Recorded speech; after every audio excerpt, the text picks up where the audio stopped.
Recording in progress.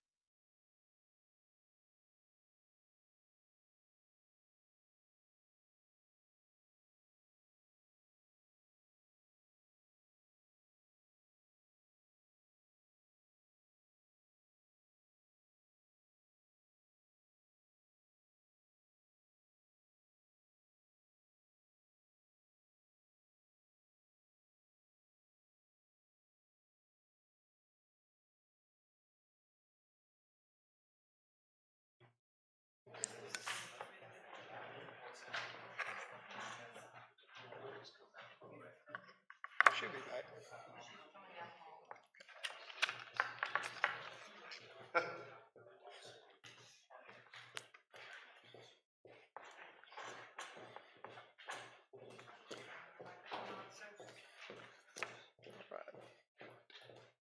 Time is 6:34, and this is the regular council meeting of the Rockport City Council held on November 8th, 2022.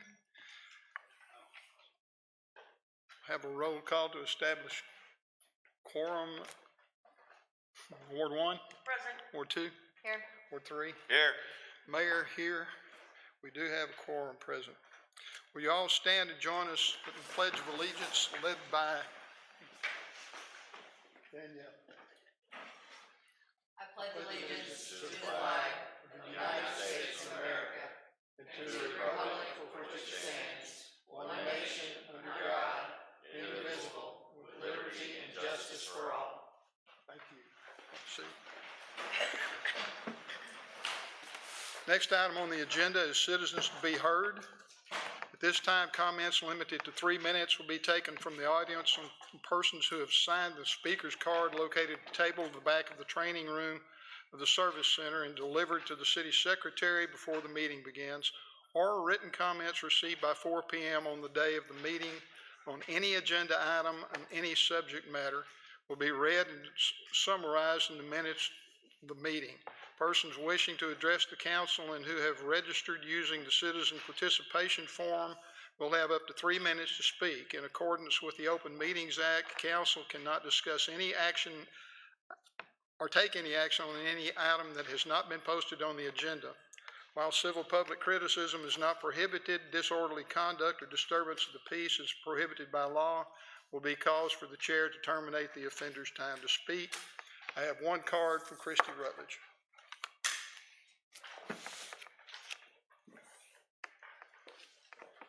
Thank you, Mayor and City Council. I appreciate this, and happy Election Day. This is the day that we all get to exercise our right as Americans to participate with our vote. So it's a very special day for all of us.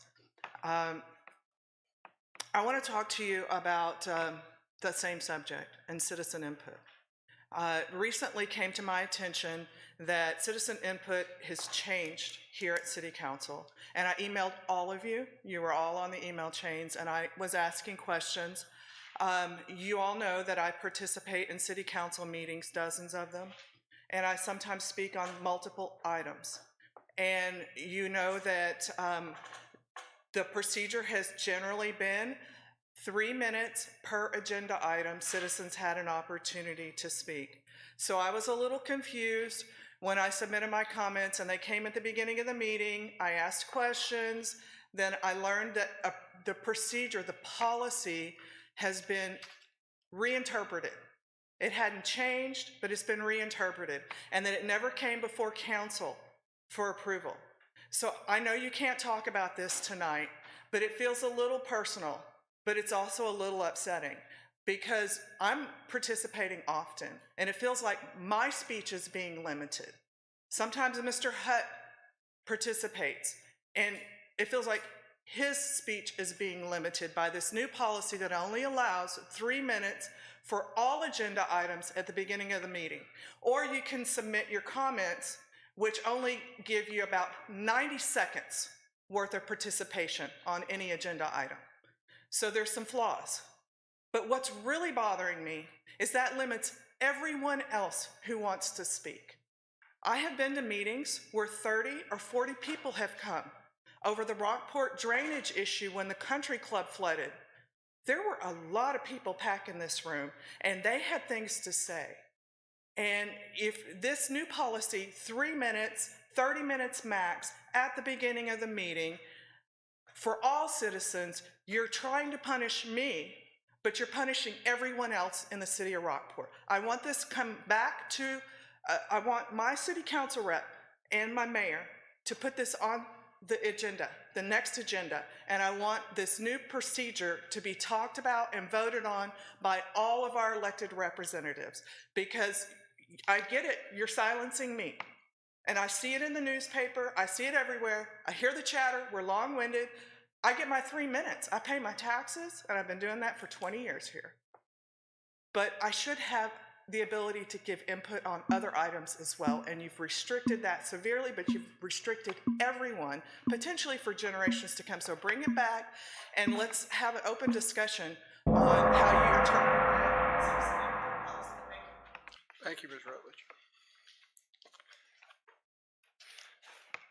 Next item on the agenda is the consent agenda. All consent agenda items listed are considered to be routine by the City Council and will be enacted by one motion.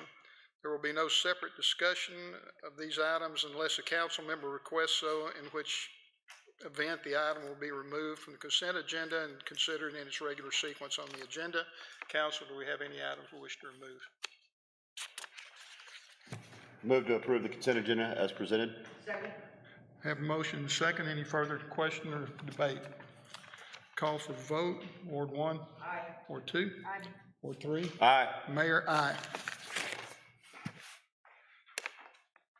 Next item on the agenda, deliberate and act on second and final reading of ordinance granting conditional use permit to allow the use of manufactured home on the property zoned R1, first single family dwelling district, located at 157 Kluge Trail, also known as Macomb Subdivision, part of lots 55 and 56, being 3.494 acres, City of Rockport, Aransas County, Texas, subject to compliance with conditions stated within the ordinance as well as those stipulated in the City of Rockport Code of Ordinances, repealing all ordinances in conflict therewith and providing for severability and providing an effective date. This is Mike, go ahead. Yeah, no changes. Okay. There are no changes. Council, any question? Call for a vote on item 9. Do I have a motion? I move to approve agenda item 9 as presented. Motion. I have a motion and a second. Any further question or debate? Call for a vote on item number 9. Ward 1. Aye. Ward 2. Aye. Ward 3. Aye. Mayor, aye. Next item on the agenda, deliberate and act on first reading of an ordinance of the City of Rockport amending Code of Ordinances, Chapter 102, Utilities, Article 4, Surcharge Revenue Account, by amending Section 102-401, Surcharge, to increase surcharge fee, repealing all ordinances in conflict therewith, providing for severability and providing an effective date. Katie. Good evening, Mayor and City Council members. We're bringing you back this item. If you'll remember our last council meeting, we did the annual disbursements to our local volunteer fire departments, and Mr. Brundrett asked that we bring this particular item back and discuss the actual surcharge. So we've done that for you all tonight. A little bit of history. This actually began back in April of 1989 at $1. And since that time, it has actually increased up to $1.35. That last increase took place in August of 2010. So it's been a while since we've actually reviewed this and discussed it. The purpose of the utility surcharge is to assist our volunteer fire departments with capital purchases. As designed by the existing ordinance, that capital item must be a cost of at least $100 with a 2-year or greater lifespan. I think our departments use them for 3 different purposes. We do have some representatives here tonight from the Rockport Volunteer Fire Department that are happy to answer any questions you may have, or staff is also available to answer questions you may have.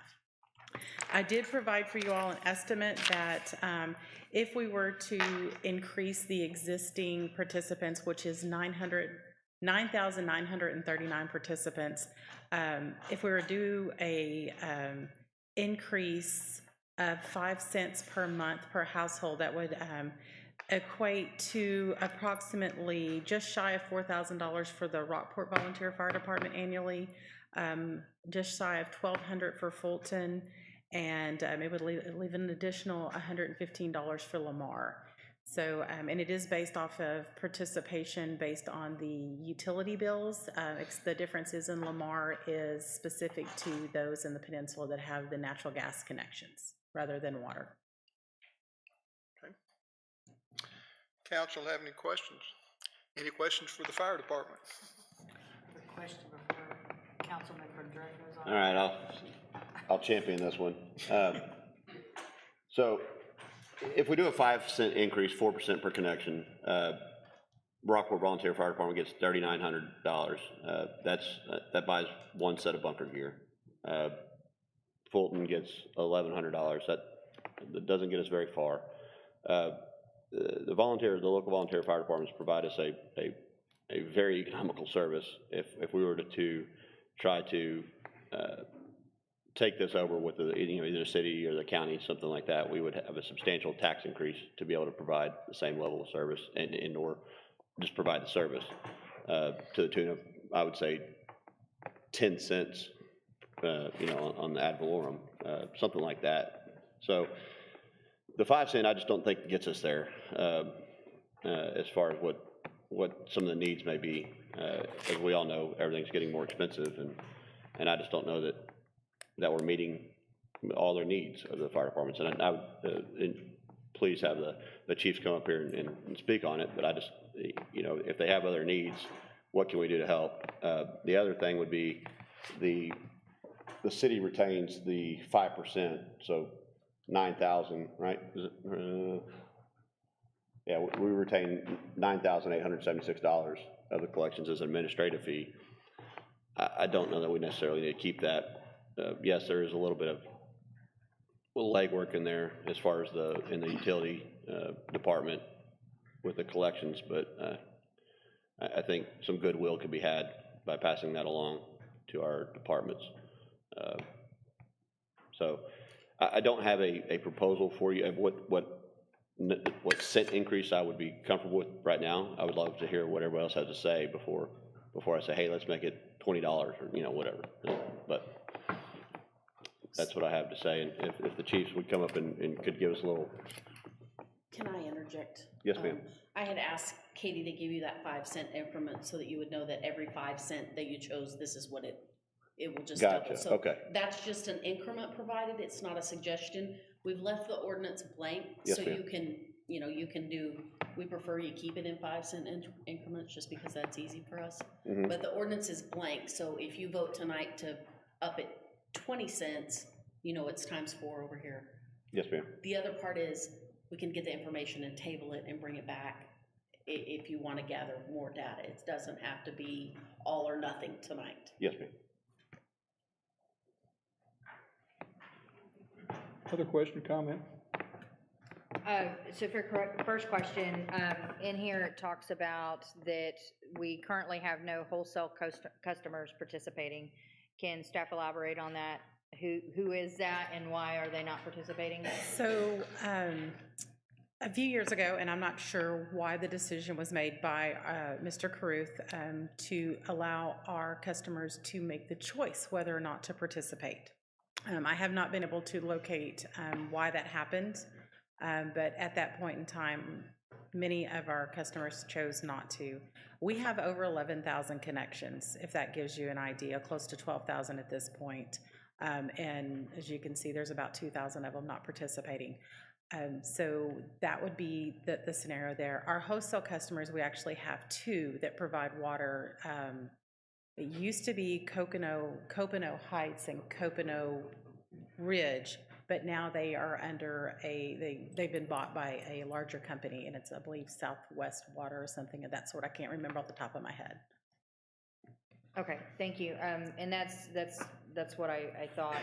Again, not knowing as a general citizen, that was always my understanding, is that for this utility fee to be eligible, that it had to be fully voluntary, and the citizens would have the right to not pay. I just didn't know if there was a nuance with the wholesalers, in other words, that the owner said, I'm not even gonna ask, because they may have to administer. I didn't know. That's kind of where that was coming from. So my next question, and I'm gonna watch you, Katie, to make sure you don't fall out of your chair. Just kidding. Could we provide a step, and I should have formulated this better before I came up with it, but essentially where you send a notice to the customer and say, this is the new adopted rate for you. If you would like to increase that voluntary contribution $5, $10. So like the fire departments often do like a letter drive, and that's a really amazing thing, and I'm not trying to take away from that at all. But if you sent something to my house and you said, would you voluntarily contribute an additional $5 per month, knowing that this is going as a direct contribution to the fire department, I'm probably likely to say yes. Is that possible without being overly complicated from a billing administrative standpoint? It would add an extra step, but I'm sure we could figure something out if you give us a little bit of time and let us formulate and think the whole thing through. You know, I think a lot of people are probably on auto pay. Mm-hmm. And so that contribution of the extra would be, we're gonna have to think through the whole process. If that's the direction you wanna go, you tell me, we're gonna do it, we'll make it work. It just gives us a little bit of time. It would Thank you. be, And I I think know we I can try to make send it, these great ideas to you ahead of time, but It's okay. you know, driving home from work today, I came up with it, and I just knew y'all were excited to hear about it. But that was just something we might want to think about. As we increase, obviously, it needs to be clear to the citizens that this is still an opportunity for them to opt out. But I want to see how we can get from something that can, the Band-Aid, to something that actually may be significant in the way of funding for the departments. Just kind of last comments is that, you know, for me personally, coming into this position, how we fund public safety as a whole is a high priority for me, both from fire service, fire prevention, medical, health medical, emergency management, all of that. And holistically, we have to look at how we fund that and put it at a level that makes sense. And for a community that clearly has a need, we're a very complex community. A lot of times we say, well, what are other cities doing? Well, other cities aren't Rockport. They don't have the visitor population, the transient, if you will, summers and winters, coastal communities, aging, retiree. Like we are very special and unique, and we can't keep not funding public safety, in my opinion, the way that we've continued to do it. So I'm in support of an increase for the utility fee. That was brought up during not just the last meeting, but during the budget process. I'm with Councilman Bondrett. I don't know what that number is just right this second without hearing other comments from the other council members. But I'm for an incremental increase for this year. I'm all for firemen, and not just because you guys are in the room, okay? Now that I got that out of the way. I would actually be in favor of maybe a phased surcharge increase. You know, 5 cents is obviously a little small. Is maybe, 10 cents and then 10 cents in the following year. Because remember, we're all dealing with a whole lot of negative economic indicators right now. Let me just be nice and say it that way, okay? So how much longer it's gonna last? No idea. But if the firemen can't come put the fire out at my house because they don't have enough money, what's more important? So I would almost suggest maybe we do a 10 cent, and then wait a year, maybe then do another 10 cent, or 5 cent and 15. I would like to see at least 20 cents, if not 25 cents. But I think if we phased it, it's easier to plan, and we have a chance for all the economic indicators to possibly turn, so it's not a burden on the people that are just making it right now.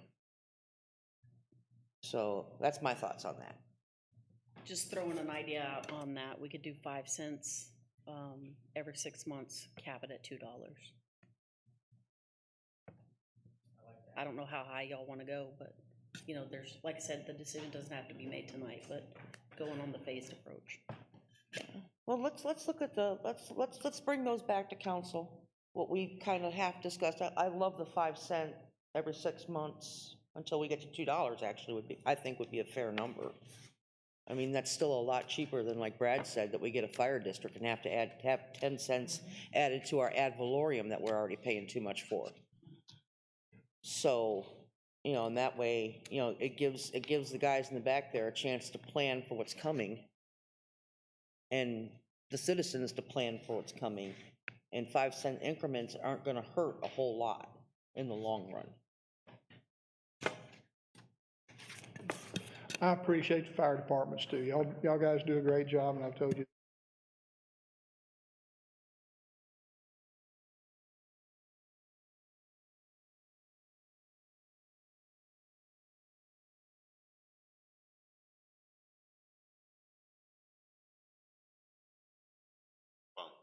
Postpone, whatever. Table means permanent, doesn't it? Okay. I remember the class. Put it off till the next meeting.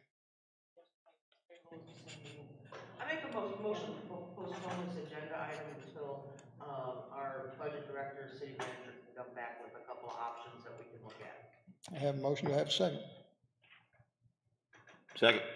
I have a motion and a second. Any further discussion? If not, we call for vote. Ward 1. Aye. Ward 2. Aye. Ward 3. Aye. Mayor, aye. Next item on the agenda, deliberate and act on the purchase of a 2023 John Deere 320P backhoe. Mike? Yes, sir. Thank you, Mayor. This is a routine purchase for the fiscal year using the Vehicle and Equipment Replacement Plan.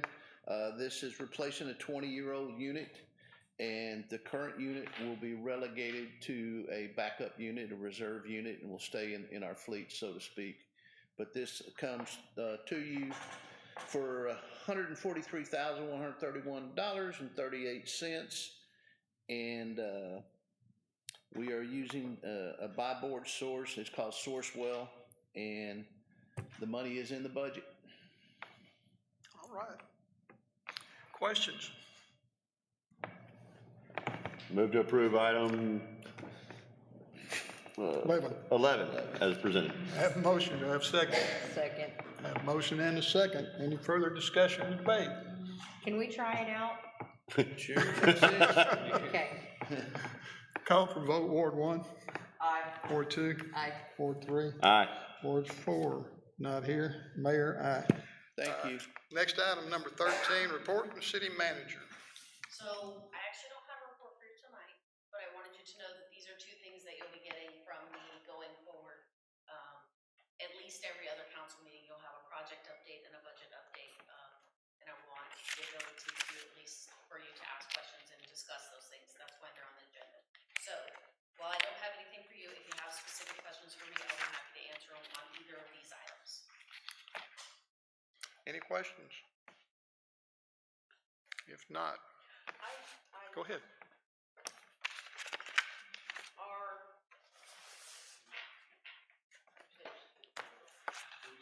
Never mind, I lost it. We skipped item 12. I didn't mention that. We were not going to do item 12 tonight. It's postponed.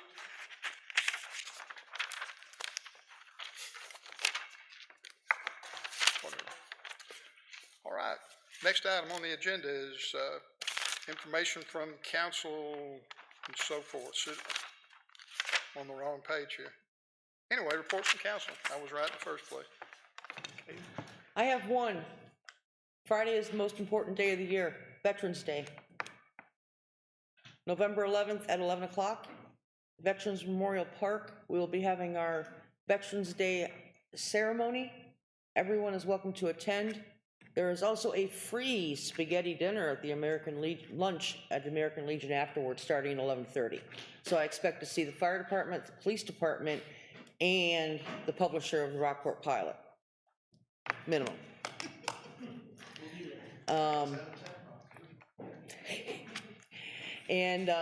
Yeah, I would like to have everybody come out. For me, every day is Veterans Day. And other than that, Ward 1 had some flooding. But luckily it went away pretty quick, but we still got a lot of standing water, because I guess Ward 1 just is now a retention pond. So someday we'll get it fixed. That's all I got.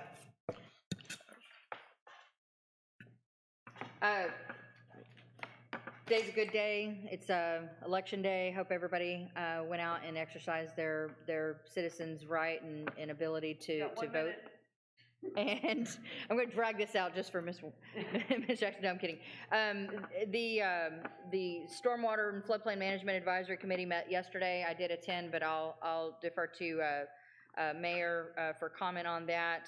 Other than that, just we had charter review joint meeting earlier, and just, you know, again, thank those folks for their willingness to serve, and thank you to the citizens for your willingness to provide input. This is a very important process for all of us, and we value that input and look forward to continued dialogue regarding our charter.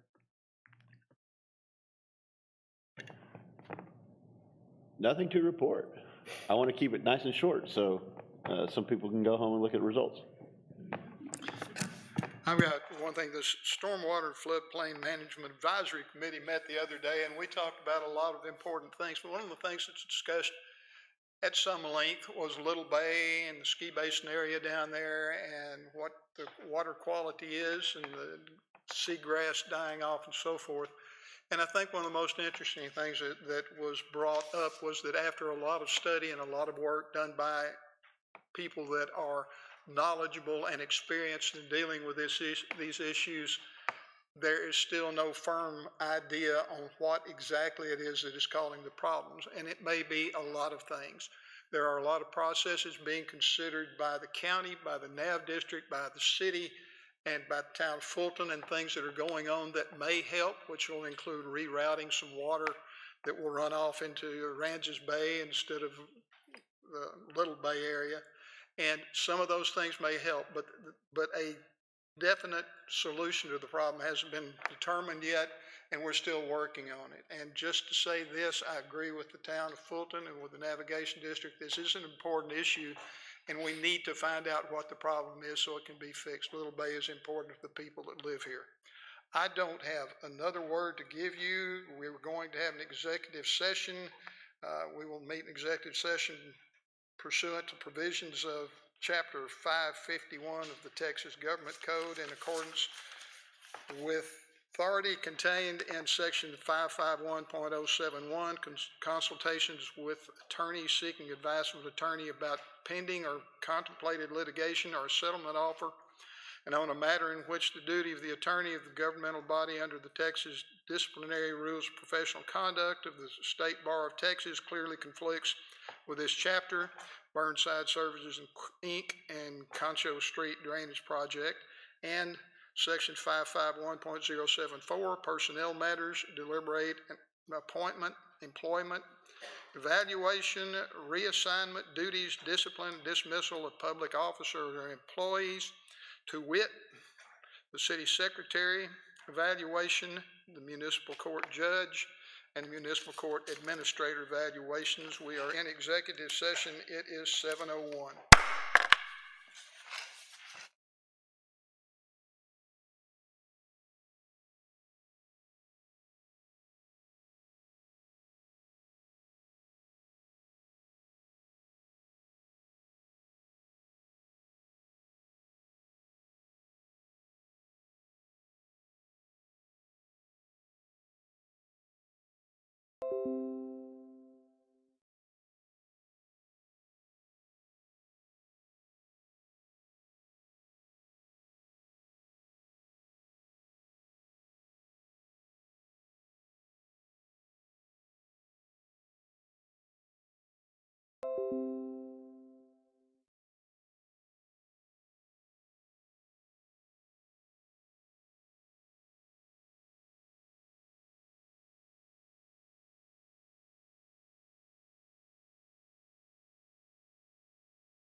It is 7:13 PM. We are back from executive session. We're taking no action. I need a motion to adjourn. Motion adjourned.